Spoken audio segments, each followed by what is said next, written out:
आज जो भी सदन में हुआ वो बहुत ही दुर्भाग्यपूर्ण है और चूंकि इस मानसून के समय में, आपदा के समय में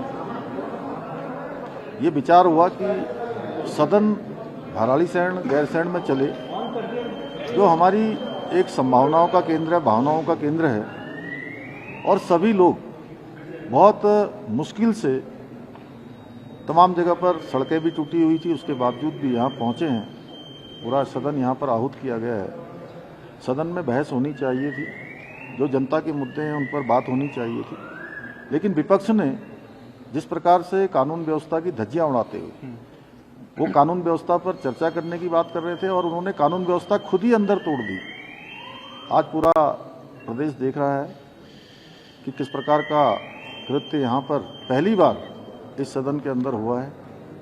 हम तो सदन चलाना चाहते थे और पंचायत चुनाव में भारी जीत भारतीय जनता पार्टी की हुई है।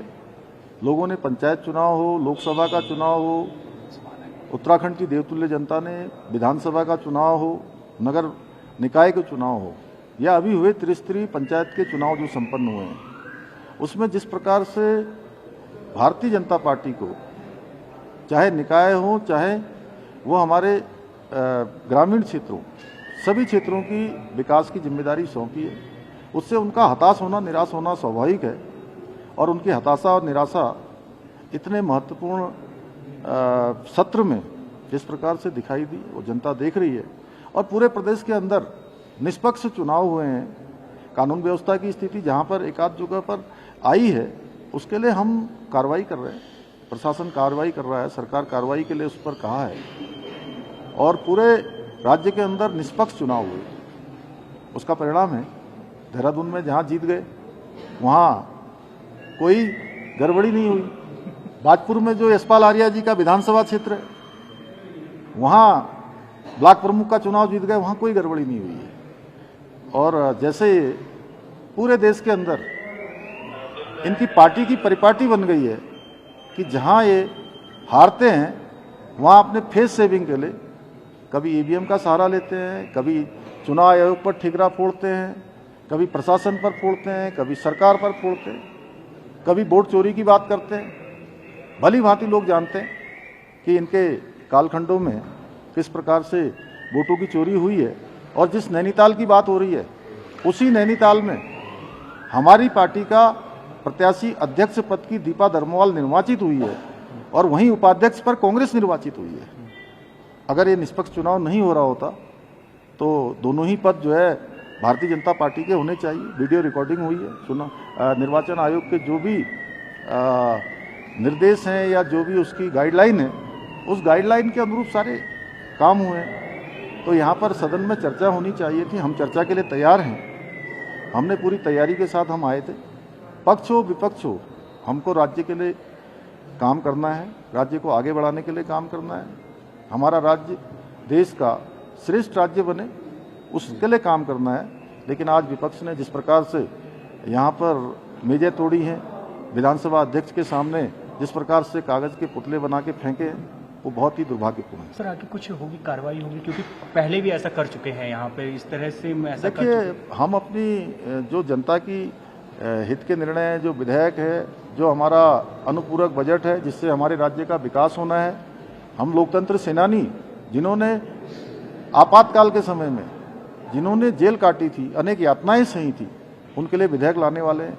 हम अल्पसंख्यक कल्याण के लिए जो है एक पूरा अल्पसंख्यक विधेयक लाने वाले हैं, जिसमें कि हमारे केवल एक समुदाय के लोगों को नहीं, केवल मुस्लिम समुदाय को नहीं, बल्कि अरबी, फारसी, सिख, बौद्ध, जैन, इन सभी को अब अल्पसंख्यक समुदाय के अंतर्गत मिलने वाले, अल्पसंख्यक शिक्षण संस्थानों में मिलने वाले जो लाभ हैं, वो लाभ देना चाहते हैं। उसके लिए हम विधेयक ला रहे हैं और ये विधेयक हमारा एक शिक्षा का अधिकार सबको मिले, सभी को राइट है, एक पारदर्शिता लाने के लिए। पिछले समय में आप लोगों ने देखा होगा कि मदरसे अलग अलग नामों से, कुछ अल्पसंख्यक कल्याण विभाग के अंतर्गत आने वाले प्राइवेट संस्थान ऐसे नामों से चल रहे थे जिनको वास्तविक रूप से वहां पर देखा नहीं गया। उन पर कार्रवाइयाँ भी हुई हैं, 250 से अधिक ऐसे मामलों में कार्रवाई हुई है। उसी को पारदर्शी बनाने के लिए भाषा को बढ़ाने के लिए, जैसे गुरमुखी है, पाली भाषा है फारसी की, इन सभी को बढ़ावा मिलेगा। वो विधेयक हम लाने वाले थे और आज लाएंगे उसको। उस पर हम चाहते थे कि एक सकारात्मक चर्चा हो, उसमें कोई संशोधन हो, कोई और अच्छी बात हो। जो विपक्ष हमको बताता तो हम उसको भी जोड़ते, लेकिन ये तो चर्चा से भाग रहे हैं। आपको पता है कि कहीं ना कहीं ये हताशा निराशा का भी परिचय है। सर, मानसून बड़े दर्द लेकर आया है सर यहाँ पर, क्या कुछ मानसून के बाद कुछ है इस बजट से भी उनको मिलेगा कि ठीक हो? हाँ, निश्चित रूप से देखिए, धराली में आई आपदा, हमारी पौड़ी जनपद में सेंजी गांव में आई आपदा, मुनस्यारी क्षेत्र में आई आपदा, उत्तराखंड के विभिन्न स्थानों पर आज जहां भी आपदा आई है, हम तत्काल ग्राउंड जीरो पर हमारी सरकार भी पहुंच रही है, प्रशासन भी पहुंच रहा है और हमारा प्रयास है कि धराली के लोगों के लिए एक स्पेशल पैकेज हम वहाँ के लिए बनाएं। अन्य क्षेत्र के लोग जो भी प्रभावित हुए हैं सभी के लिए हम पैकेज की तैयारी कर रहे हैं। सभी लोगों को राहत देना, उनकी सहायता करना, ऐसे समय में हर एक परिवार के साथ खड़ा रहना। और हम तो चाहते थे कि आपदा में भी चर्चा हो, क्योंकि ये आपदा का समय पक्ष विपक्ष का समय नहीं है। आपदा रोक पाना किसी के बस की बात नहीं है, लेकिन आपदा के बाद होने वाला जो रिलीफ है, जो सहायता है, वो तत्काल हो, रिस्पॉन्ड टाइम कम से कम हो और हम ऐसे समय में लोगों के साथ खड़े दिखाई दें। वहीं जहां सरकार खड़ी है, प्रशासन के लोग खड़े हैं, अन्य लोग खड़े हैं, विपक्ष केवल राजनीति कर रहा है, टॉर्चों से देख रहा है कि कहां नकारात्मकता दी जा सकती है। ठीक है सर, धन्यवाद। कौन सा? समान नागरिक संहिता। समान नागरिक संहिता तो हमारा संकल्प था और वो हमने लागू कर दिया है। उसमें कुछ टाइम बढ़ाने की बात थी, क्योंकि जुलाई तक उसका टाइम था। उस टाइम को पहले ही सरकार ने, हमने मंत्रिमंडल में प्रस्ताव लाकर बढ़ा दिया है। उसको विधानसभा की जो है उसमें विधेयक के रूप में उसको मान्यता मिलनी है, उसका टाइम आगे हो जाएगा। ठीक